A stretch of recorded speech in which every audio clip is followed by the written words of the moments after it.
بسم الله الرحمن الرحيم. السلام عليكم اخوتي المغاربه خارج الوطن وداخل الوطن.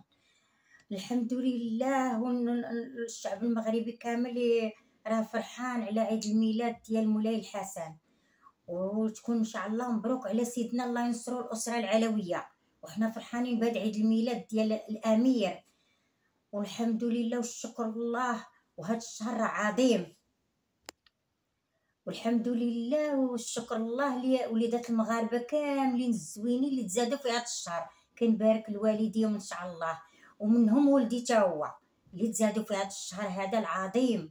ومولاي اسماعيل الله يحفظه ويخلي لي وليداته تا هو، مبروك عليه عيد الميلاد، الله يحفظهم كاملين، الاسره العلويه كامله، ومنهم تا ولدي المهدي اللي تزاد في هذا الشهر هذا المهدي، الله تا هو يكمل عليه الله يعاونه يا ربي. احتفال ديال لاله سلمى لاله مولاتي زوجة الملك ديالنا الله ينصرو، اللي احتفلت البارح بالعيد الميلاد ديالها.